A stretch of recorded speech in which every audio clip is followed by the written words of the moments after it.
Hey, Co-16C folks. This video is to make up for, or in lieu of, the classes on Friday, May 5th and Monday, May 8th. And it's going to be all about double integrals. So start off with some examples here. The first one's going to be find the area in the first quadrant between y equals 4x and y equals x cubed. And we're going to use double integral. So first, we're going to use a double integral with vertical cross sections.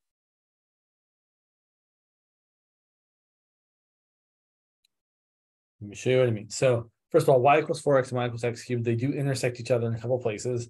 If we set x cubed equal to 4x, bring everything to one side, factor out an x. And technically, you would get three solutions. You would get x equal to 0 and x equal to plus or minus 2, but I only care about the first quadrant, so I'm just going to say it's going to give me x equal to 2. So my region is going to look vaguely like they're going to intersect at 2, 8. So it's going to look kind of like, doing this kind of deal, and then like it goes whop like that. And then the y equals 4x looks something kind of like that. Okay. So if I'm going to draw a vertical cross section, I should brighten this up a little bit. It's a little dark. There we go. So vertical cross section looks like this. And something to be aware of. So we're going to note that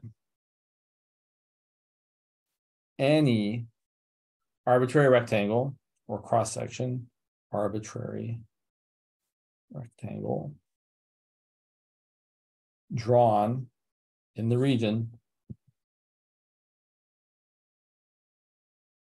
hits y equals 4x on top and y equals x cubed on the bottom. Right, in case it wasn't clear, right? This bottom one is y equals x cubed. This top one is y equals 4x. And all the rectangles are going to be between x equals 0 and x equals 2. So, right, so like here we've got other rectangle. You could draw this one here, and so on and so on. So here's the idea. We're going to write this as, well, first the inner integral. We're going to have y going from the lower bound of x cubed to the upper bound of 4x of 1 dy. You didn't even actually have to write the 1, but I like to write the 1. And then the outer integral is going to go from as far left as x equals 0 to x equals 2 of dx. And so I'm kind of thinking of this as the inner one, which I'm going to do first. You don't usually write those parentheses, but you totally can. So calculating this, we're going to get, so we leave the outside alone. So x equals 0 to x equals 2. The integral of 1 with respect to y. So just like partial derivatives, we treat the not y's as constants. For partial integrals or double integrals, we treat the not y's as constants as well. So this is a constant. The integral of 1 is just 1 times y. From y equals x cubed to y equals 4x. We plug in, we get the integral from 0 to 2 of 4x minus x cubed dx. And then we integrate as usual. We're going to get 4x squared over 2 minus x to the 4th over 4 from 0 to 2. Plugging in, that's really 2x squared. So you're going to get 2 times 2 squared minus 2 to the 4th over 4 minus 0 minus 0. I'm going to get 2 times 4, which is 8, minus 16 over 4, which is 4. So I get 4. Cool. We can also do this using, oh, sorry, I'm a little off there. We can also do this using horizontal cross sections. Yeah, I've got room.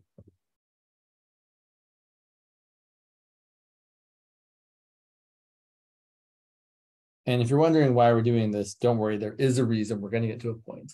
So same region,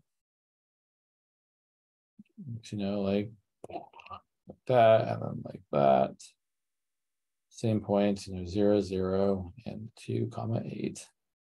But now we're using a horizontal cross section. And I'll point out that the right boundary is always y equals x cubed, and the left boundary, y equals x cubed, y equals 4x. So the right boundary is always y equals x cubed, and the left boundary is always y equals 4x. However, if we're doing the left to right part first, we have to do things in terms of y, because we're going to go as far left as x equals something to x equals something. So our inner integral now, when we're going to calculate the area here, the inner integral is going to be from, well, that's x equals 1/4 y to x equals the cube root of y. So lower limit, like left-hand limit, less value of x, right? X is lesser when it's left. X is greater when it's right. Of 1 dx, and then the outer integral is going to go from a lower bound of y equals 0 all the way up to a higher bound of y equals 8. Worth mentioning here, because I might as well, whenever you're doing a double integral, the outer limits of integration always have to be constants. They cannot have variables in them. The inner ones can be constants or have variables, but the outer ones have to be constants. Okay, and then we do the same sort of thing. We deal with the inside part first. So we get the integral from y equals 0 to y equals 8. The integral of 1 now with respect to x is just x, from x equals 1/4 y to x equals the cube root of y, or y to the 1/3 may be a better choice. Plugging those limits of integration in, we end up getting the integral from 0 to 8 of y to the 1/3 minus 1/4 y. And now we're going to integrate. So integrate y to the 1/3, you get y to the 4/3 divided by 4/3, or multiplied by 3/4, and minus 1/4 y squared over 2. So y squared over 8. Plug in 8, you get 3/4 times 8 to the 4/3 minus 8 squared over 8. Plug in 0, you get a bunch of 0. 8 to the 4/3 is 2, right? The cube root of 8, which is 2 to the 4th power, which is 16. So 3/4 of 16, and 8 squared divided by 8 is just 8. 3/4 of 16 is 12, and 12 minus 8 is 4, just like we got previously. So the point here is a couple things. One, you can use a double integral to calculate an area, and two, no matter which way you do it, whether you do x then y or y then x, as long as you've got the region set up correctly, it's going to give you the same answer. Now, I will point out my limits of integration doing it y then x are very different than when I do x then y. So just be aware, when you change the order of integration, you have to change how the limits of integration represent the region you're integrating over. Okay. So let's continue on. Let's say for this example, I would call them 1, right? Yeah. 1.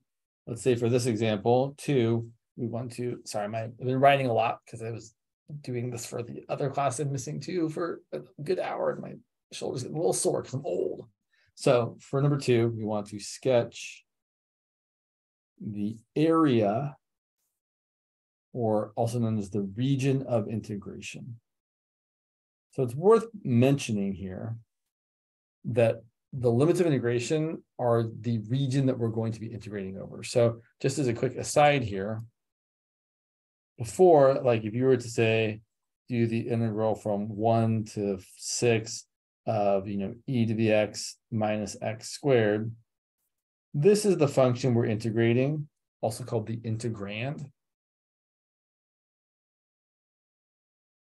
And 1 and 6 are the limits of integration. And I would say from 1 to 6 is the interval of integration, or the interval we are integrating over. So basically you're seeing how much area is underneath this curve between 1 and 6. Well, in the same sort of way, now what we're going to do is we're going to see how much volume is beneath a surface over a certain region in the xy plane, as opposed to just an interval on the x-axis. So for example, if I had the integral from 0 to 3, and then from x squared to 9, dy dx. Now notice I haven't written the x equals or the y equals, but it should already automatically be clear for two reasons. Reason one, the inner d whatever is dy. So if that's dy, that means that's y equals and y equals. That's dx, that means that's x equals and x equals. So this goes to that and to that. This goes to that and to that. The other reason I know that this one has to be y equals is you can't have x equals x squared. That doesn't make sense as far as graphing a region. So if you like, and I do kind of like, I often like to write this as x equals 0 to x equals 3, y equals x squared to y equals 9, dy dx. And if you're trying to sketch a region, it is usually the best practice to sketch the inner limits of integration first. So I'm going to graph y equals x squared and y equals 9.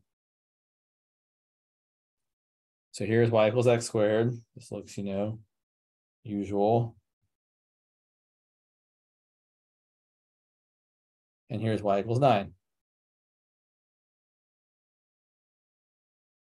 So I know that my rectangles are going from a low of y equals x squared to a high of y equals 9. So there's a representative rectangle. And they could go, well, actually, they couldn't go as far left and right in between these regions as I want, because I'm also bounded by the fact that x is going as far left as 0 and as far right as 3. So I'm stuck from going as far left as x equals 0 to as far right as x equals 3. So here's my region.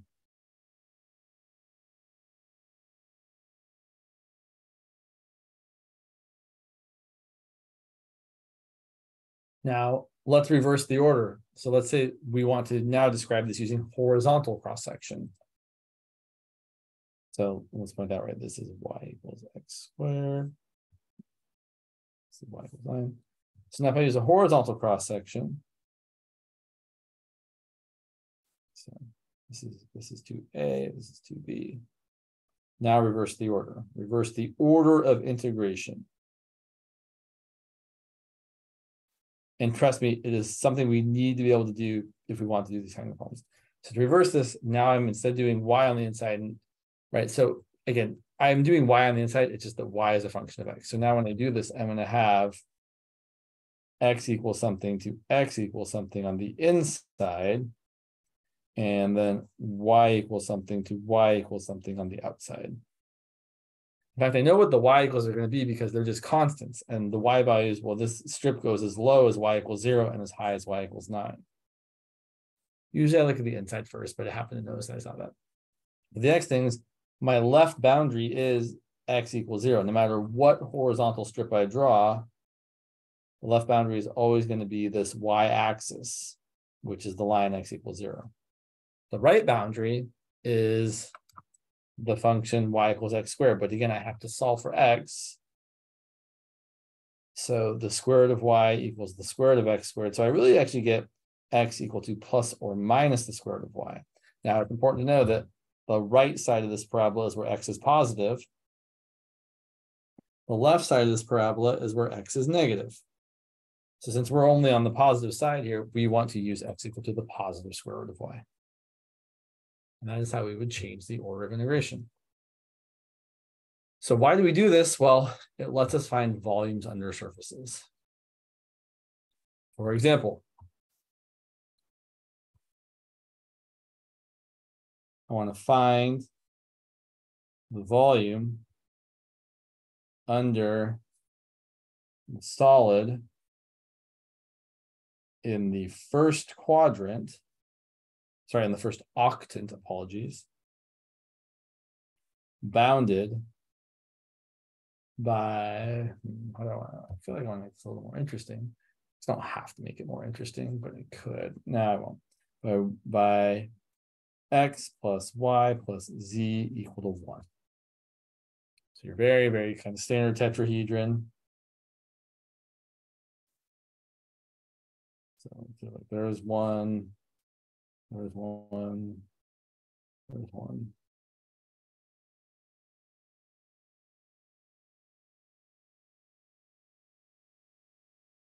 And we kind of think of it as the region in the XY plane is kind of like what's happening in the floor. So here is our region. I'm going to kind of break it up in a little grid.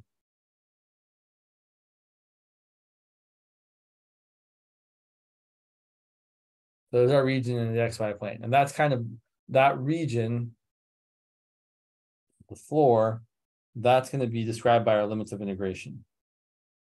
So often what I like to do is I actually like to redraw the region on its own. So just drawing what's happening in the XY plane, well, I have an x-intercept of 1 and a y-intercept of 1, so it's looking like this.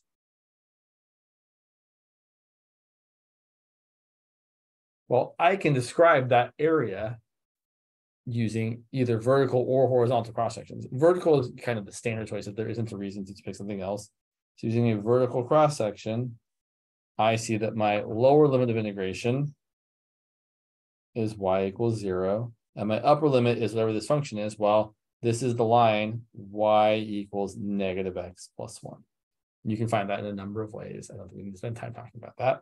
And then my strips go as far left as x equals 0 and as far right as x equals 1. So my double integral is going to have inner limits of integration from y equals 0 to y equals negative x plus 1 dy.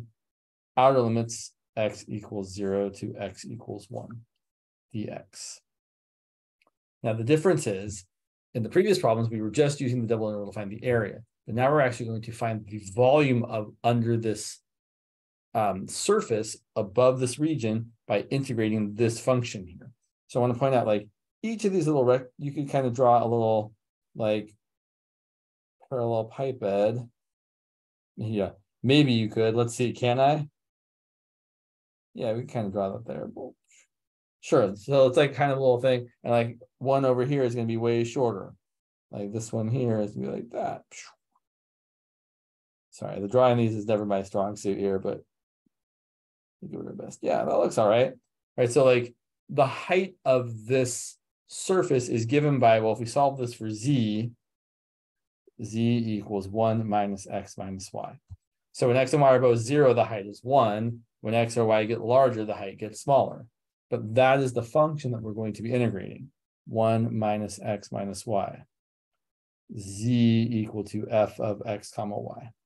Basically the height at any point x, y in the region. And then we do partial integration, just like we do partial differentiation. We treat any non-variable of interest as a constant. So when I do this, I'm actually going to write it more simply. So I'm just going to write 0 to 1, 0 to negative x plus 1, 1 minus x minus y, dy dx. I'm doing the inner integral first, and I'm treating y as my variable and everything else as my constant. I'm going to leave the outsides alone, so I'm still going to have the integral from 0 to 1 and the dx way at the end. The integral of 1 minus x minus y with respect to y is going to be y. X is just a constant, and the integral of a constant is that constant times the variable. And then the integral of y is going to be y squared over 2. And then we're going to plug in our limits of integration, but only for y. And let's change negative x plus 1 to, that's fine. We can write as negative x plus 1 still, I guess. Still a dx. So this is still what's on the inside. Now we're going to plug in our limits of integration. So plugging in negative x plus 1 for y, we end up getting, the integral from 0 to 1 of negative x plus 1, that is a plus. And then minus x times negative x plus 1, and then minus negative x plus 1 squared over 2. It's kind of gross. I probably want to multiply this out before I actually integrate again. So that's going to be the integral from 0 to 1, negative x plus 1, minus x times minus x is plus x squared, minus x times 1 is minus x, and then minus negative x plus 1 squared is going to be, well, actually it's 1/2 times negative x plus 1 squared, which is x squared minus 2x plus 1. That's really going to be minus 1/2 x squared plus x minus 1/2. So simplifying this as much as possible, we have a minus x plus x. That's going to be a minus x. We have a 1 minus 1/2, so that's going to be a plus 1/2. And we have an x squared minus 1/2 x squared, so that's a plus 1/2 x squared. And now it's relatively not terrible. We get minus x squared over 2 plus 1/2 x plus 1/2 x cubed over 3. From 0 to 1, we end up getting minus 1/2 plus 1/2 plus 1/6, and then minus 0 plus 0 plus 0, which ends up being just 1/6. Wow, kind of gross, but I mean, not that gross. Okay, grab some water here. So let's look at a couple applications. Yeah. I feel like I can give you more. Let me see. Let me real quick here. Let me grab another problem. I feel like I should give you one more problem at least like that. So let's see, where are we here? I guess we don't do a lot of volumes. Sorry, I'm feeling unprepared here. 1 second. Sure, I guess we could do that one. Okay, let's look at one of these. Let's see here. What have I got?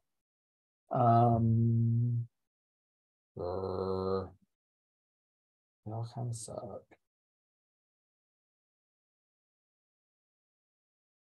No, I changed my mind. We will move on, and maybe if I have time again, I'll come back and do it.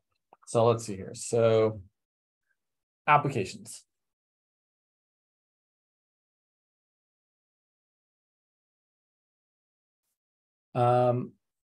Example, the amount of rainfall per year in the triangular region, which we'll pretend to describe some space, which is bounded by 1, 0, 5, 0, and 5, 4, is given by f of x comma y equal to 4 over x times y plus 1 inches. Find the total amount of rainfall over the region. Find total rainfall over the region in a year. Or in other words, find the total volume of rain that falls over that region, right? Because if we're talking about inches falling over some area, the volume will be inches times the area of the region, essentially, but like not exactly. Yeah. So, and we'll say that these are also measured in inches as well. So this is 1 inch to the right, this is 5 inches to the right, and so on. So we're looking at this region. We got the point 1, 0, and 5, 0, and then 5, 4. So here's our triangle.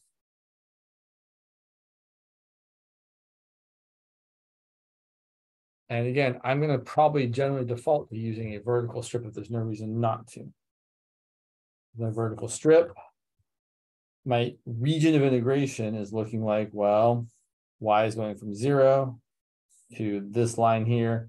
That line does have a slope of 1 because I'm starting at the point 1, 0, and I'm going over 4 and up 4.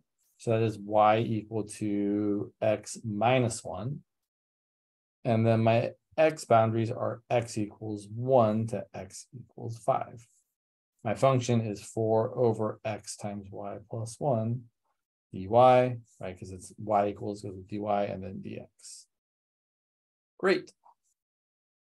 So now we integrate with respect to y. So if I was looking at this, I would think of it this way. I'm going to write it as the integral from 1 to 5, the integral from 0 to x minus 1. And 4 over x for now is just acting like a constant multiple of 1 over y plus 1. So this constant here, this constant multiple of 1 over y plus 1 is just going to hang out. And we're going to get the integral, well, 4 over x is just a multiple, and the integral of 1 over y plus 1 is the natural log of the absolute value of y plus 1. Evaluated from y equals 0 to y equals x minus 1. So now we're going to plug in. I like these little inner parentheses. So now I'm going to have the integral from 1 to 5 of 4 over x times the natural log of x minus 1 plus 1, absolute value x minus 1 plus 1, minus 4 over x times the natural log of absolute value of 0 plus 1. Now, x minus 1 plus 1 is just x. And since x is between 1 and 5, x is always positive, I don't need the absolute values.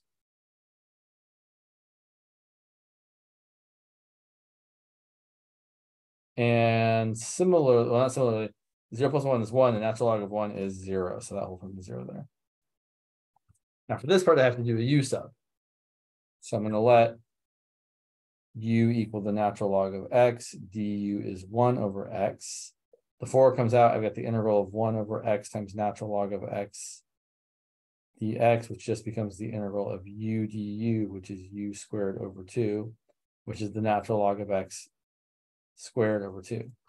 Just ends up becoming 4 times the natural log of x squared over 2 from 1 to 5.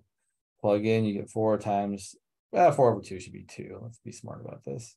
2 times the natural log of 5 squared minus 2 times the natural log of 1 squared. But again, that's 0. So we just get 2 times the natural log of 5 squared. Cool. All right. This is going to be kind of short just because I'm not going to lie, my neck and my back are starting to tire out. So the other thing we sometimes have to do when we are trying to deliver something, we have to reverse the order of integration. There's just no other option.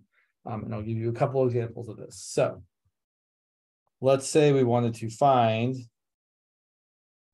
the double integral of e to the x squared over the region where x goes from 1/2 y to x equals 1, and then y goes from 0 to 2. Now there's a problem here, and the problem is that e to the x squared cannot be antidifferentiated, right? There is no antiderivative of e to the x squared with respect to x. So when you see something like this, we are forced to rewrite it. So let's draw the region. So let's say I have x equals 1, which just looks like this.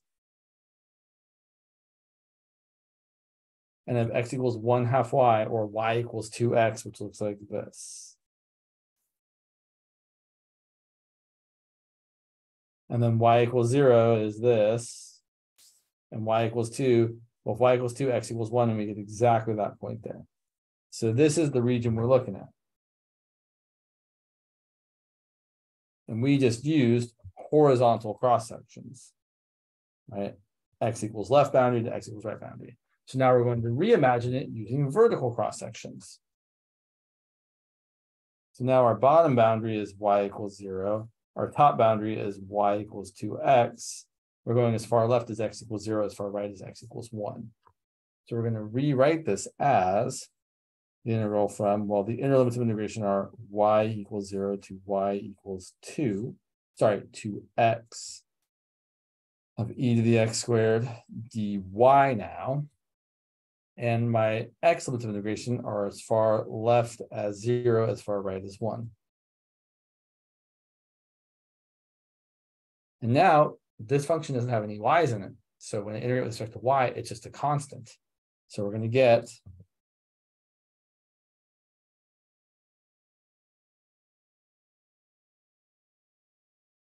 the integral of e to the x squared with respect to y is just going to be e to the x squared times y.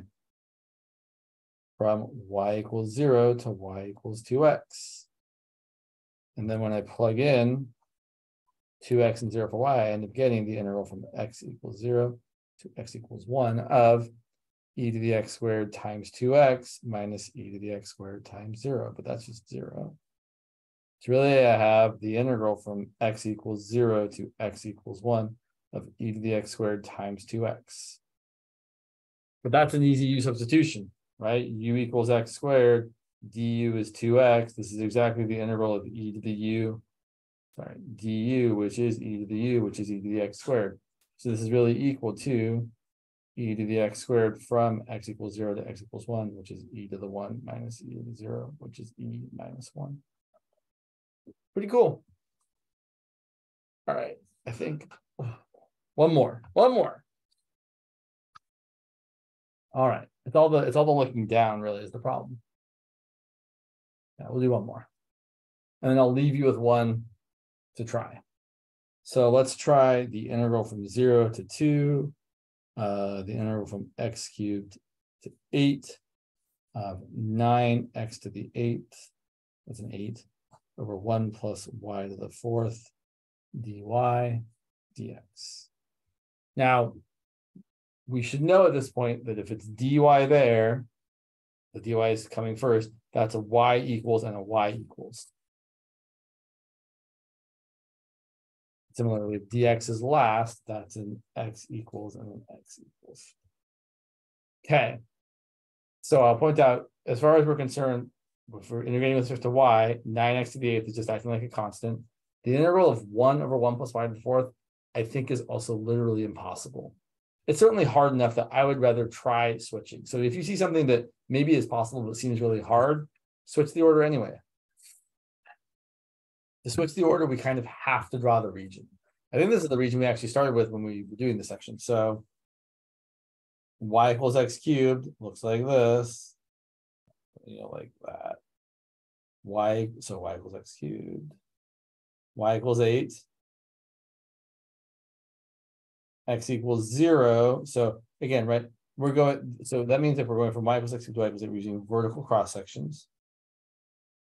And then they're going as far left as x equals 0 and as far right as x equals 2, which is exactly right up to there. So we've got this whole region. And now if we're going to switch it, we're going to use horizontal cross sections. Some people like to draw a whole new picture for this. I don't particularly like to, but you might want to, so fine, I'll do that. So we've got our region. And this is the point 2, 8. This is y equals x cubed, which is now going to become x equal to the cube root of y. This boundary here is x equal to 0. This boundary here, y equal to 8. So now we're using horizontal cross sections. So when we rewrite this integral, we're going as far left as x equal to 0 and as far right as x equal to the cube root of y. And then our cross sections go as low as y equals 0 and as high as y equals 8. And now we have the integral of still the same thing, 9x to the 8th over 1 plus y to the 4th, but now it's dx dy. Sorry, I can't quite see that, apologies. So the thing here now is that the 1 over 1 plus y to the 4th is really acting like the constant. So you might even rewrite this as the integral from y equals 0 to y equals 8 of the integral from x equals 0 to x equal to y to the 1/3 of 1 over 1 plus y to the 4th, that's just a constant for now, times 9x to the 8th dx dy. Now when we integrate this inner part, well, again, that's a constant. The integral of 9, I mean, I guess the 9 is too, fine. But the integral of 9x to the 8th is just going to be x to the 9th.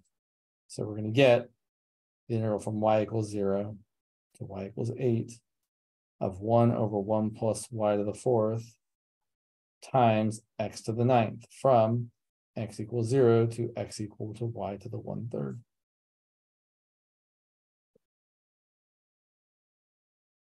Then plugging in y to the 1/3, we're going to get 1 over 1 plus y to the 4th times y to the 1/3 to the 9th minus 0 to the 9th. Y to the 1/3 to the 9th, we multiply those powers together, and 1/3 times 9 is 3. So we end up getting the integral from 0 to 8 of y cubed over 1 plus y to the 4th, and 0 to the 9th is just 0. And now we have another u substitution. We're going to let u equal 1 plus y to the 4th. du is 4y cubed dy. 1/4 du is equal to y cubed dy. So this becomes the integral of 1/4 du over u, which is 1/4 the natural log of the absolute value of u.